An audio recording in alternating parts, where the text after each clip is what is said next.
دنیا کی زندگی دھوکے کے سامان کے سوا کچھ نہیں. دنیا کی زندگی دھوکے کے سامان کے سوا کچھ نہیں. ذرا اس بات پر غور کیجئے.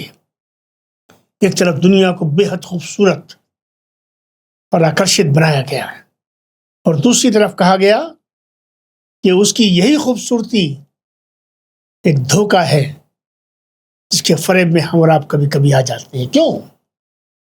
تاکہ یہ آزما لیا جائے کہ انسان اس دنیا کا ہو کر رہتا ہے یا اپنے پیدا کرنے والے کا. اپنے دل پر ہاتھ رکھ کر ذرا سوچئے کہ آج تک کوئی ایسا انسان آیا جس نے کہا ہو اب مجھے سب کچھ مل گیا، اب مجھے کچھ اور نہیں چاہیے؟ کیا کسی کا دل کبھی پوری طرح بھر پایا؟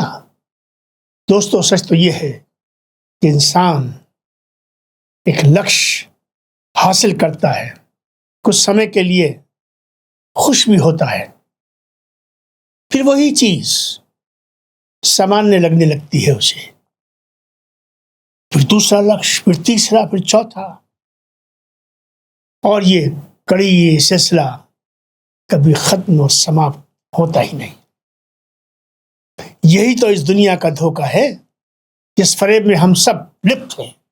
دنیا بار بار آپ کو یہ احساس دلاتی ہے کہ بس ایک چیز اور مل جائے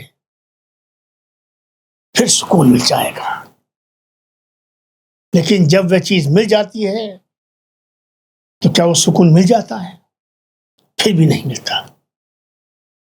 یہی وہ بے چینی ہے، یہی وہ بے چینی ہے، یہی دل کے سکون کی کمی جو انسان کو یہ سمجھانے کے لیے رکھی گئی ہے کہ یہ دنیا کبھی بھی اس کے دل کو پوری طرح سنتشٹ مطمئن نہیں کر سکتی.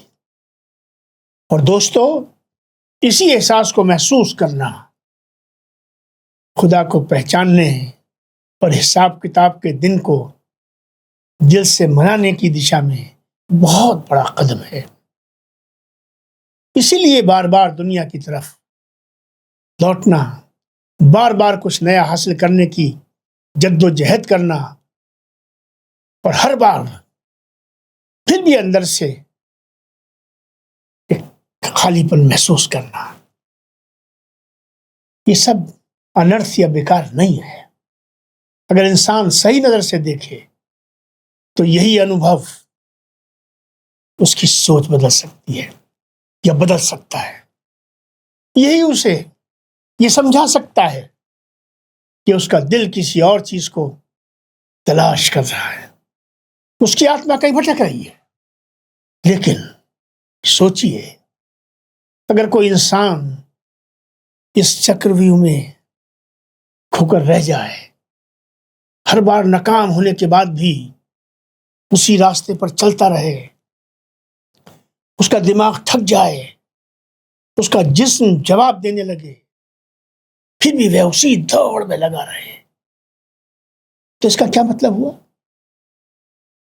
اس کا مطلب یہ ہوا کہ اس نے دھوکے کو ہی واستوک یعنی حقیقت سمجھ بھی لیا اور مان بھی لیا. پر سچ تو یہ ہے کہ اس نے سب سے بڑے گھاٹے کا سودا کر لیا. کیونکہ چاہے وہ کتنا ہی بڑا بزنس مین بن جائے، اس کے پاس کتنی بھی دولت آ جائے، چاہے لوگ اس کی کتنی بھی تعریف کرنے لگے، چاہے اس کے پاس کتنی بھی طاقت آ جائے، وہ نہ تو اپنے دل کو استھائی سکون دے پائے گا اور نہ ہی ہمیشہ زندہ رہ پائے گا.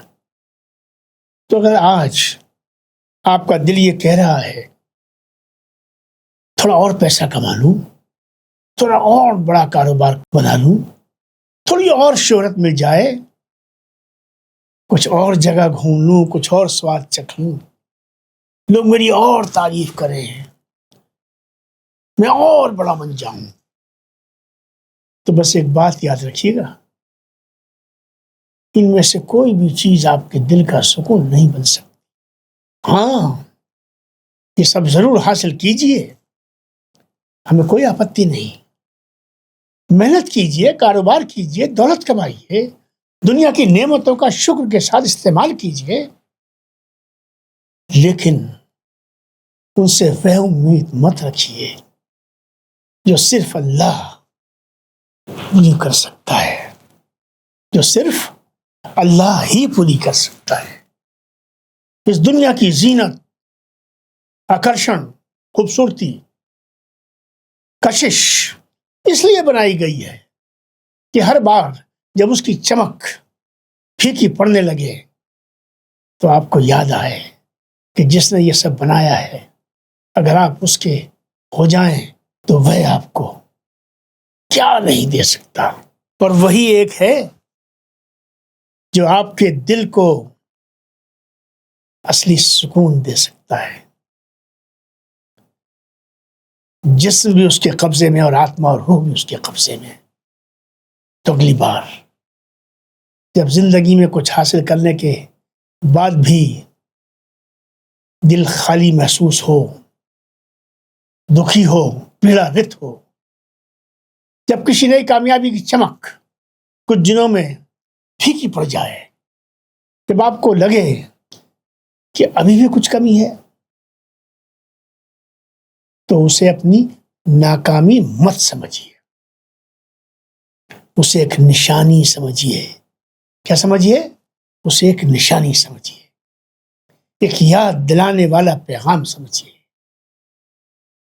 چنتا اور چنتن میں آپ کی بدھی کا رخ کرنے کے لیے اس کو ایک سنکیت مانیے کہ آپ کا دل اس دنیا کے لیے نہیں بنایا گیا۔ اور اس وقت قرآن کی یہ بات یاد کر لیجئے، یہ دنیا کی زندگی دھوکے کے سامان کے سوا کچھ نہیں، کچھ نہیں۔ بہت بہت شکریہ۔ وآخر دعوانا ان الحمد للہ رب العالمین۔ اور ہماری آخری پکار یہی ہے کہ تمام تعریفیں اللہ رب کریم کے لیے ہیں جو سارے جہانوں کا رب ہے۔